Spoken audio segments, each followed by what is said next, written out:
കോട്ടയില്ല അല്ലേ? ജനപ്രതിനിധി നോക്കിയാൽ ഒരു ഈഴവും കാണും അല്ലേ? ബാക്കി ആരാണ്? ഇവിടെ എല്ലാം കുരിശിൻ്റെ വഴിയില്ല. കുരിശിൻ്റെ വഴിയിലുള്ളവർ മാത്രമേ ഇവിടെ രക്ഷ. എന്നാൽ ഞങ്ങളുടെ നാട്ടിലുള്ള ആലപ്പുഴ അത് ഈഴവരുള്ളതാണ്. അവിടെയും ഗതി നമുക്കെല്ലാം കുരിശിൻ്റെ വഴിയില്ല. മതം പറഞ്ഞവരാരാണ്? അവർ ഇന്ന് കരിമ്പന പോലെ വളർന്ന് മുമ്പോട്ട് പോകുന്നു. അപ്പൊ എവിടെ കളഞ്ഞു നമ്മൾ? ഗുരു പറഞ്ഞ ഒരു ധർമ്മം പറഞ്ഞ് നമ്മളെല്ലാം ധർമ്മക്കാർ. മറ്റവരെല്ലാം അടിപൊളിയായിട്ട് നമ്മൾ യോഗം വിളിച്ചാൽ വരും. അടിപൊളിയായിട്ട് നല്ല പ്രസംഗം കൊടുത്തേക്കും. നമുക്ക് തൊണ്ണൂറ്റാലിൽ അവരെ വിളിക്കുന്നു. പ്രസംഗം കൊണ്ട് അങ്ങോട്ട് പോണതല്ലാതെ പ്രവൃത്തിയിൽ എന്ത് ചെയ്തിരുന്നു? അവനവൻ ആത്മസുഖത്തിന് ആചരിക്കുന്നവൻ അവരൻ്റെ സുഖത്തിനായി വരണം എന്ന് പഠിച്ചിട്ട് നമ്മളെല്ലാവരുടെയും സുഖത്തിന് ഇടയ്ക്കിടയ്ക്ക് നമ്മുടെ സുഖത്തിന് ആരെങ്കിലും വരുന്നുണ്ട്. എന്താണ് നമ്മുടെ സുഖത്തിന് വരുന്നത്? നമ്മുടെ വോട്ടിന് വിലയുണ്ടെന്ന് വരണം. നമ്മുടെ വോട്ടിന് വിലയില്ലാതെ പോയതാണ് നമുക്ക് പറ്റിയ പരാജയം. എന്താണ്? അധികാരത്തിലുള്ള പങ്കാളിത്തം. ഒരു റോഡ് വെട്ടണം, ഒരു MP ഫണ്ടുണ്ട്, MLA ഫണ്ടുണ്ട്. ഈ ഫണ്ട് വരുമ്പോൾ നമുക്കെന്താ തരാത്തത്? ഇപ്പോൾ വേളാങ്കണ്ണി മാതാവിൻ്റെ അവിടെ അല്ലെങ്കിൽ ഇവിടെയുള്ള മാതാവിൻ്റെ അവിടെ ഒരു ഫംഗ്ഷൻ നടത്തുന്നത് പറഞ്ഞാൽ ഒരു ബഡ്ജറ്റും വേണ്ട, കണക്കും വേണ്ട, രാവിലെ തീരുമാനിക്കേണ്ട. ആദ്യം 360 കോടി പ്രഖ്യാപിച്ചിരിക്കുന്നുവെന്ന് മന്ത്രി അങ്ങോട്ട് പ്രഖ്യാപിച്ചാൽ അവിടെ കൊടുക്കുകയും ചെയ്യും, നടക്കുകയും ചെയ്യും. പക്ഷേ ഇതും നമുക്ക് അവല്ല ഉണ്ടാകും. നമുക്കെല്ലാം ഇങ്ങനെ പ്രാർത്ഥിക്കാനല്ലാതെ പ്രാവർത്തികമായി ഒന്നും നേടാൻ സാധിക്കുന്നുണ്ട്. ഞാൻ ചോദിച്ചില്ലേ, സ്കൂൾ എന്താകാത്തത്? എൻ്റെ കോളേജ് തരാത്തത്? അധികാരത്തിൽ നിന്നപ്പോഴെല്ലാം PA പാർക്കാ കൊടുത്തത്. അയാൾ PDക്ക് DDക്ക് തീരെ അന്തകനായില്ലേ? നമ്മളെ തുലച്ചതല്ലേ? ഇവിടെ എങ്ങും വല്ലതും നന്നു. നിങ്ങളൊന്ന് ആലോചിക്കണം. ഈ രാജ്യത്തെ ഈ സ്കൂളും കോളേജിൻ്റെ കാര്യം പറയുമ്പോൾ മുസ്ലിങ്ങൾക്ക് എത്ര കോളേജുണ്ട്? 42. അതേ സമയത്ത് നമുക്ക് എത്ര ഉണ്ടെന്നറിയാം? 42 ഉള്ളപ്പോൾ കോളേജുള്ളപ്പോൾ അവരുടെ എത്രയോ ലക്ഷങ്ങൾ രൂപയാണ് അവരുടെ വീട്ടിൽ ശമ്പളത്തിൽ ചെല്ലുന്നത്. അവിടെ നമുക്കുള്ളത് 18. ഈ മുസ്ലിം കുറഞ്ഞ കാലം കൊണ്ടാണ് ഉണ്ടാക്കിയിരുന്നില്ല, അധികാരത്തിൽ വന്നപ്പോൾ. അത് വർഷങ്ങളായി പ്രവർത്തിക്കുന്ന ക്രിസ്ത്യാനികൾ അവർക്ക് 72 അവർ ഒരുപാട് നാളായി. അതോടൊപ്പം തന്നെ നിങ്ങൾ ആലോചിക്കണം, ഈ 420 സ്കൂള് മുസ്ലിമുണ്ട്. ആ പാട്ട് നമുക്ക് എത്ര അറിയാം? 370. ഈ കുറഞ്ഞ കാലം കൊണ്ട് 420 സ്കൂള് മുസ്ലിം നേടിയെന്ന് പറഞ്ഞാൽ ഒരു സ്കൂളിൽ 15 അധ്യാപകരുണ്ടെന്ന് വിചാരിച്ചു മിനിമം. അതിൽ കൂടെ ഉണ്ട്. അപ്പോൾ 6300 വീടുകളിൽ 64,000 വീടുകളിൽ സർക്കാരിന് ശമ്പളം ലക്ഷക്കണക്കിന് എണ്ണിക്കലിനും. അപ്പോൾ അവർ കോടീശ്വരന്മാരാണ്. അതേ സമയത്ത് നമുക്ക് കിട്ടുന്ന 370, നമുക്ക് 5550 ജനസംഖ്യ. നമ്മൾ എത്ര പേരുണ്ട്? നമുക്ക് പഠിക്കാനില്ല, പഠിപ്പിക്കാനില്ല. നമ്മുടെ സ്കൂളിലാണ് നമ്മുടെ പിള്ളേർ പഠിക്കും, നമ്മുടെ ആളുകൾ നിമിക്കും. ക്രിസ്ത്യാനിക്ക് എത്ര ഉണ്ടെന്ന് അറിയാമോ? അവർക്ക് 7973 സ്കൂളുണ്ട്. അപ്പോൾ എന്തുപറ്റി? അവർക്ക് 1,19,595 വീട്ടിൽ ശമ്പളം ചെല്ലും, കോടികൾ.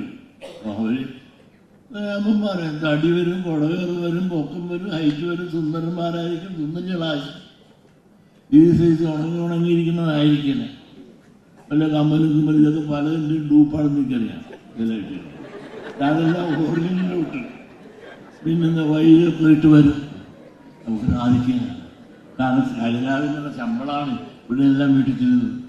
നമുക്ക് കിട്ടുന്നില്ല. ഇതൊക്കെ ഞാൻ പറയട്ടെ. എനിക്ക് ആടെ വോട്ട് വേണ്ട. ഈ വോട്ട് വേണ്ടവനെല്ലാം സാമൂഹ്യ സത്യങ്ങൾ പറയാനാണ്. എനിക്ക് സത്യം പറഞ്ഞു തീരൂ. ഈ സത്യം പറയുന്നത് എന്താണെന്ന് വെച്ചാൽ ഇവിടെ സാമൂഹ്യ നീതി നടപ്പാക്കുന്നില്ല. ഈ നടപ്പാക്കാതെ വന്നു. ഇപ്പൊ എന്ത് പറ്റി വന്നു? ജനാധിപത്യം നശിച്ചു.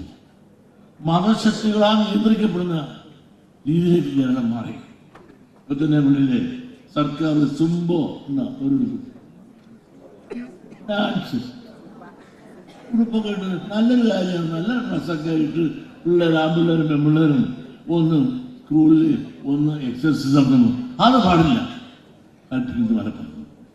ഈ മലപ്പുറം കൽപ്പന അനുസരിച്ച് ഇവിടെ ഭരണം നടത്തണം എന്ന നിലയിലേക്ക് കാര്യം പോവുകയാണ്. വേറെ എന്ത് പറഞ്ഞാൽ അവർക്ക് അവരുടെ അഭിപ്രായം പറയുമ്പോൾ ഇരിക്കാൻ പറയുമ്പോൾ ഗവൺമെൻറ് കിടന്നു കൊടുക്കുകയാണ്. പിന്നെന്ത് ചെയ്യും? കാരണം നമ്മുടെ അഭിപ്രായങ്ങൾക്ക് വിലയില്ല, അവർ കേൾക്കുകയില്ല. നമ്മുടെ അഭിപ്രായങ്ങൾക്ക് വില ഉണ്ടാകണ്ടേ? നമ്മൾ വേലി പിടിച്ചോ ഓടിറക്കിയോ വന്നതല്ല, ഈ രാജ്യത്ത് തന്നെ ജനിച്ചു വന്നത്. ഇതെല്ലാം വന്നതെന്ന വിദേശത്തുനിന്ന് വന്നതാണ്. വിരുദ്ധക്കാരായി വന്നവർ ഇന്നിപ്പോ വീട് ഭരിക്കുന്നു. വീട്ടുകാരിപ്പോ പുറമ്പോക്കി കിടക്കുകയാണ്. ഇതാണിപ്പോ കേരളത്തിൽ ന്യൂനപക്ഷങ്ങളാരാണ്? അവരെല്ലാം ഇവിടുത്തുകാരാണ്. മതം മാറി അല്ലാതെ ഇവിടെ വന്നിട്ട് അവരിന്ന് കേരളം ഭരിക്കാൻ, നമ്മൾ കേരളത്തിൽ ജനിച്ചു വളർന്ന് നമ്മുടേതായ വന്ന ആളുകൾ പുറമ്പോക്കി കിടക്കുന്ന ദുരവസ്ഥ ഇവിടെ നിലനിൽക്കുന്നുവെങ്കിൽ എൻ്റെ കാരണം ഗുരുവിൽ നിന്ന് നാം അകന്നുപോയി. സംഘടിച്ച് ശക്തരായ ഗുരു നമ്മളെ ഉപദേശിച്ചതിനാണ്. കണ്ടവനെ വെല്ലുവിളിക്കാനല്ല, നമുക്ക് അവകാശപ്പെട്ട് ചോദിച്ചു വാങ്ങുവാനുള്ള ഊർജം. അതുകൊണ്ടല്ലേ ഡോക്ടർ പൽപ്പു പറഞ്ഞില്ലേ, ഈഴവത്തി വെറ്റ ഈഴവനാണെന്ന് പറയുന്നത് ഞാൻ അഭിമാനം കൊള്ളുന്നു എന്ന് പറഞ്ഞ ആ ഡോക്ടർ പൽപ്പുവിന്റെ അഭിമാനബോധം ഓരോ ഈഴവന്റെ രക്തത്തിലുണ്ടാകണം. SNDP യോഗം ഉണ്ടാകുന്നത് ജാതി വിവേചനം. ആ ജാതി വിവേചനം ഇന്ന് തുടരുകയാണ്. ഇന്ന് 79 സ്വാതന്ത്ര്യദിനം ആഘോഷിക്കുമ്പോൾ പോലും ഈഴവ സമുദായത്തിന് യഥാർത്ഥ സ്വാതന്ത്ര്യം കിട്ടിയിട്ടുണ്ടോ? കിട്ടിയിട്ടില്ല. നമുക്ക് വിദ്യാഭ്യാസ സ്വാതന്ത്ര്യം കിട്ടിയോ? രാഷ്ട്രീയ സ്വാതന്ത്ര്യം കിട്ടിയോ? ഇതിപ്പോ കോട്ടയില്ല അല്ലേ? ജനപ്രതിനിധി നോക്കിയാൽ ഒരു ഈഴവും കാണും അല്ലേ? ബാക്കി ആരാണ്? ഇവിടെ എല്ലാം കുരിശിന്റെ വഴിയില്ല. കുരിശിന്റെ വഴിയിലുള്ളവർ മാത്രമേ ഇവിടെ രക്ഷ. എന്നാൽ ഞങ്ങളുടെ നാട്ടിലുള്ള ആലപ്പുഴ അത് ഈഴവനുള്ളതാണ്. അവിടെ എന്തെത്തി? നമുക്കെല്ലാം കുരിശിന്റെ വഴിയില്ല. അവിടെ ഈഴവന്നെ. കോട്ടയം ഒന്ന്, കൊല്ലം ഒന്ന്, എറണാകുളം ഒന്ന്. ചുരുക്കം പറഞ്ഞാൽ സംവരണമെന്ന് ഭാവി ഇല്ലാതെ ഉണ്ടായാൽ ഈഴവൻ അസംബ്ലിയിൽ പ്രാതിനിധ്യം ഉണ്ടാകും. ആ നിലയിലേക്ക് എത്തിക്കുന്നു. പണ്ട് അങ്ങനെ ആയിരുന്നു. ഈഴവർക്ക് എന്തുമാത്രം പ്രാതിനിധ്യം കിട്ടിയിരുന്നു. ആ പ്രാതിനിധ്യം കിട്ടാൻ കാരണം എന്താ? വളർന്നോറും വളരുകയും ചെയ്യുന്ന വാക്കുകളുണ്ട് കേരളാക്കണ്ട്. അവർ വളർന്നപ്പോഴും അവരെല്ലാം പങ്കിട്ട് കൊണ്ടുപോകുന്നത് കേരളത്തിൻ്റെ സമ്പത്ത് കൊണ്ടുപോയി അവരെവിടെ എത്തി?